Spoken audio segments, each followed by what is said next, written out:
Excuse me. What's up, family? So, this is going to be part two to the introduction of sexual intelligence. The last time I was recording it, my phone cut off because I ran out of storage. So, yeah, sometimes I record through my phone and a webcam. So, yeah, I need to get a better camera and stuff like that. So, we're going to finish the introduction to sexual intelligence. And you know what? Give me 1 second. Let me.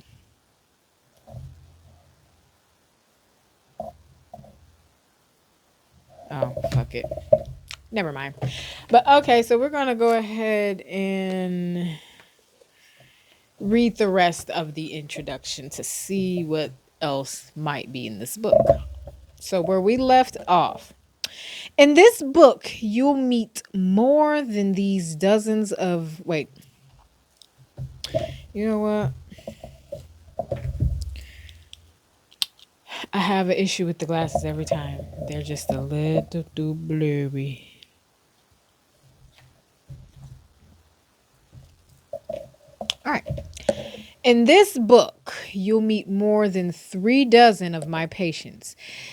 They're nice people, well, mostly, but they make sex difficult for themselves.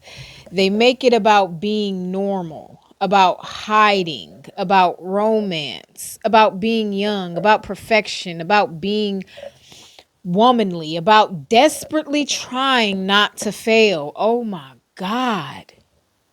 How many women have felt that in a relationship, or even when you was having sex, you can't enjoy sex because you want to be perfect, because guys are visual creatures. You want to make sure your face not ugly. You just thinking too much because you afraid that you're going to turn this man off.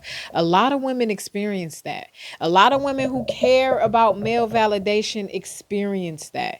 We be too in our head during sexual activity sometimes, where we can't even enjoy, because our main goal is for him to enjoy you. But you can care less if you get the big O, or you could care less if you enjoy this sexual encounter. As long as the guy enjoys it, then you passed in his eyes. But what about you? What about you? So, of course, they feel intimidated, resentful, pessimistic, innervated, innervated, yeah, whatever that is. And they blame sex, women, pornography, menopause, the economy, their small breast, stress. I like most of my patients, but I'm afraid it's people like these who give sex a bad name. Yes, sex does have a bad name in our society because a lot of women are just scared to actually open themselves up during sex with a man. A lot of women are scared that they might have things on their bodies that the man may not like. We just be in our heads. Like I said, like most women go through that. Most women go through that. And I don't believe that. I think collectively, most men don't know how to mind fuck a woman. They only see that be the problem, because it's women out there that only love, that feels good about herself because the what am I looking for? The compliments that men give her. If a bunch of men think she's sexy, that's where all her confidence come from. A lot of women are fueled by male validation. They need that validation in order to move throughout life. Some women need it like it's fucking crack. Understand that. Men do too. Men only listen to male opinion. Men chase male validation too. So men understand. So that's why those type of men who chase male validation, they only want the women who is crazy about male validation as well, because those women are going to fall into line in what they want them to do, or into line of the patriarchy. So it is what it is. My patients want sex to be natural and spontaneous, to just happen.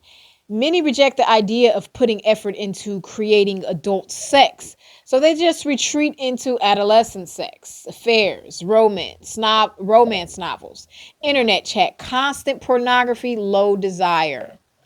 But it's time for us all to grow up and relearn how to experience our sexuality. It's time for sexual intelligence.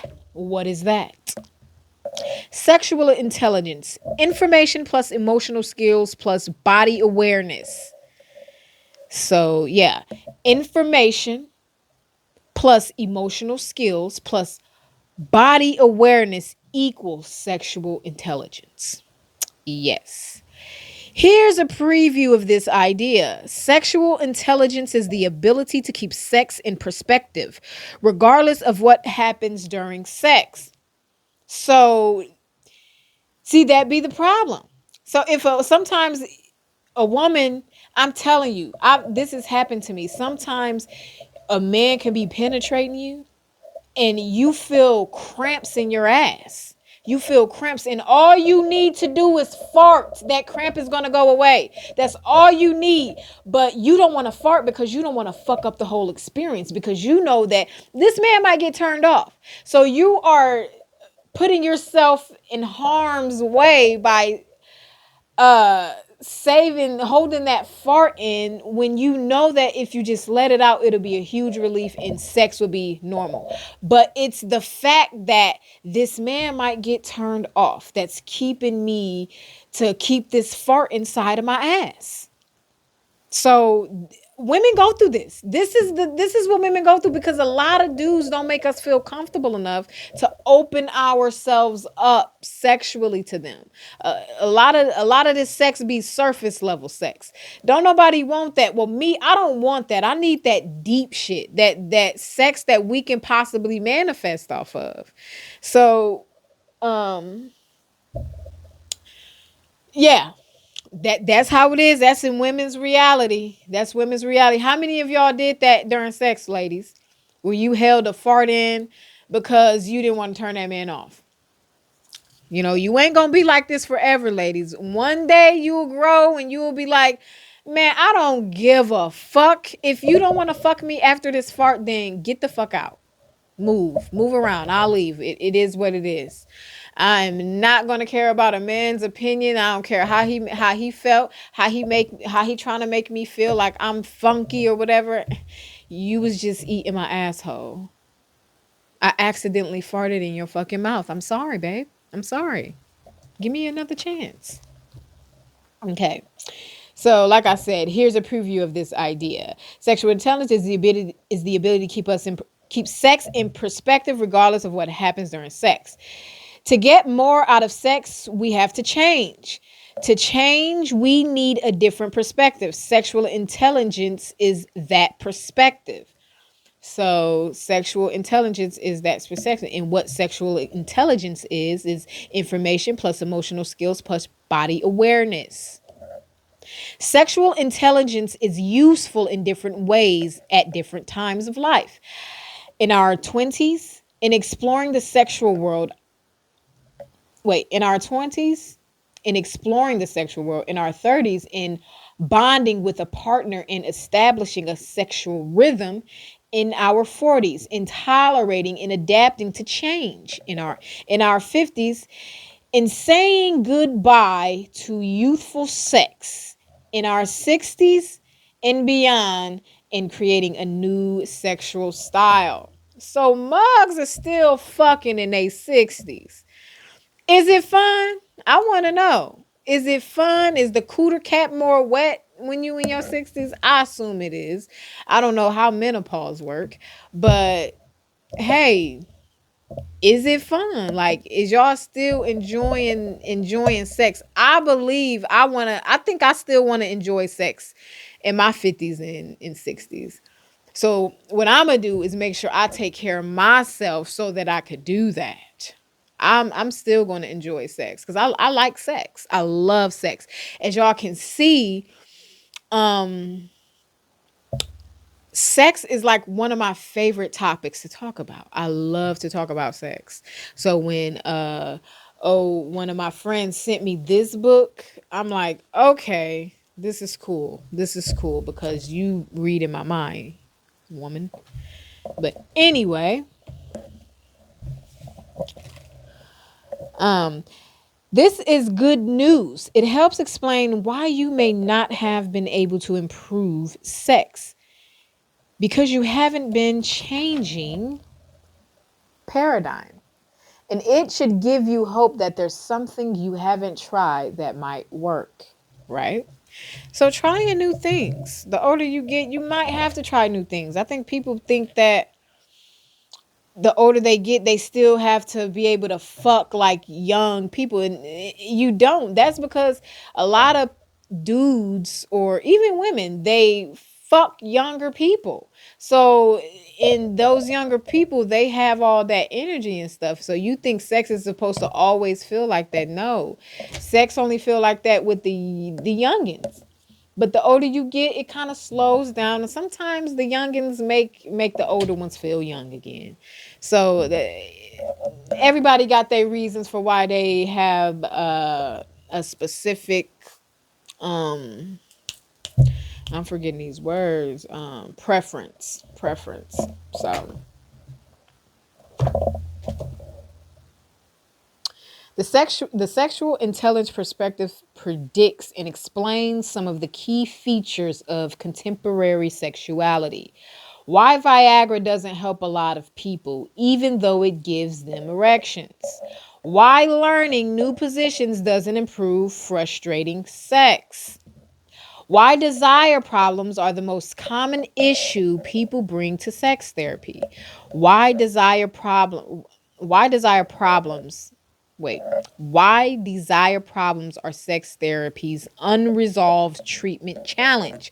Why internet porn use has risen astronomically, and why so many people make or enjoy amateur porn? Why most people feel so bad when they're sexually dissatisfied? I guess. Sexual intelligence allow us to use sexuality to express ourselves authentically. We can have sex without it, of course, but it won't necessarily reflect who we are or think we are. When we are sexually dissatisfied, we typically don't look at our sexual intelligence. We try to fix the wrong things: erections, orgasms, lubrication in age and body. But even if these fixes are successful, that usually doesn't make the sex more enjoyable. It's like trying to teach a pig to sing. You ultimately don't accomplish what you want, and it mostly just annoys the pig. Okay, that's true. I've been through that before. I have. Sexual intelligence is what gets you from adolescent sex to adult sex. It's what gets you from hormone driven sex to sex you choose. To sex you choose. It's what gets you from sex has to validate me to I validate my sexuality. It's what allows you to adapt sex to yourself instead of you adapting to sex. Like I said, you have the power. And I mean both men and women. You have the power. You want sex to go the way you want it, you have the power to do that. And understand that it's nobody's fault that you can't speak up for yourself. If you ain't getting what you want, speak up. Closed mouths don't get fed. And I do know a lot of women go through that. Ladies, it's time to start speaking up. It's time to start speaking up. It's time to stop faking orgasms. It's time to get the pleasure that you desire. And if they're not doing it right, teach them, tell them. You'll be surprised. A lot of these dudes, they love to be told what to do when it comes down to sex. They love being told what to do when it comes down to sex. I'm not going to lie. I love being told what to do when it comes down to sex with a woman. I like being told what to do. I like for a woman to have full control over me. But yeah. Yeah. You want the sex that you truly desire? Speak up, ladies. Speak up. And I do apologize if I'm giving TMI, too much information and things, stuff that y'all don't want to hear. I apologize for that. So if you have an issue with that, please remove yourself, okay? Please remove yourself. But anyway, after 30 years of listening to sexually frustrated, unhappy, confused, resentful, anxious, impulsive, and self critical people, I've noticed the similarities in all that unsatisfying sex. But satisfying, life affirming sex is different. It comes in an infinite number of flavors, created anew by each person in each couple. Let's find out what your version is, and how to use your sexual intelligence to create it. Oh, yeah. So yes, and at the end it shows the answers to the quiz on page 1. Each of these 10 statements is true. So part 1 of to the sexual intelligence, the last video I posted, the quiz question, the true or false, they were all true. I think I did mention it in that video, but I mentioned it again. So, we are going to, the next time I get into this, we're going to read part 1, chapter 1, telling the truth about sex. Chapter 1, what do people say they want from sex? What do they really want? That is chapter 1. And let's see, these are long chapters, so I might read these chapters half and half. There might be a part 1, chapter 1, part 1, and yeah, that's what I'm gonna do. Chapter 1, part 1, and chapter 2, part 2. So when I do start reading these, it will be, depending on how long the chapters are, it'll be probably 2 videos per chapter. So thank you so much for tuning in to Free World TV. And as I always say, through every struggle a statement is made. It's your girl Free, and I'm out. Peace.